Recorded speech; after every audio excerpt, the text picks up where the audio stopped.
Guys আজকে আবারও চলে আসলাম আমরা জলঢাকা নদীর এই মাঝখানে। এখন আমরা আছি জলঢাকা নদীর আরো ওইদিকে সামনে আগাবো। আমাদের সঙ্গে এখানে আমার সঙ্গে আছে যেমন এই যে রকি আছে, মামুন আছে, জুলফিকার আছে, আর আমরা সবাই এখন যাচ্ছি ওইদিকে আরো সামনে।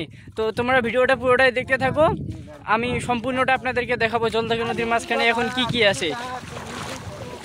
চলে আসলাম আর কি এখন সেই মাঝখানটায়। এইখানকার ভিউটা আমি এখনই আপনাদেরকে দেখাবো। আমার সঙ্গে রয়েছে রকি, আর এখন আমি তোমাদেরকে সেই ভিউটা দেখাবো। সেই ভিউটা অনেক সুন্দর লাগে আমাকে আর কি, আর সেই ভিউটা এখন আমি আপনাদেরকে দেখাবো। তো তোমরা দেখতে থাকো ভিডিওটা পুরোটাই, আমি এখনই দেখাবো আপনাদের। এই ছিল আজকের সেরা ভিউটা, তোমরা দেখতেই পাচ্ছ ভিউটা কত সুন্দর দেখতে। ওই যে ওরা ওইদিকে আছে, ওরা কোলের মধ্যে খেলা করতেছে আর কি। আর ভিউটা কিন্তু এই সময় ভিউটা কিন্তু আমাকে অনেক সুন্দর লাগে। আমি প্রায় এদিকে আসি ঘুরতে, এইখানে মানে এত দূর আসা হয় না, আজকে এত দূর চলে আসলাম ঘুরতে ঘুরতে। এই ভিউটা আমাকে অনেক সুন্দর লাগে, যার কারণে আমি এদিকে ঘুরতে আসি আর কি। তো তোমরা দেখতেই পাচ্ছ ভিউটা কত সুন্দর। তোমরা যদি কেউ ঘুরতে আসো তাহলে আসতে পারো, এই ভিউটা অনেক সুন্দর আর কি। ওই যে আমাদের ওইদিকে একদম সামনে ওইদিকে জলঢাকা রয়েছে, ওই যে দুইটা টাওয়ার দেখা যাচ্ছে, ওইদিকে জলঢাকা মেন ব্রিজ রয়েছে আর কি।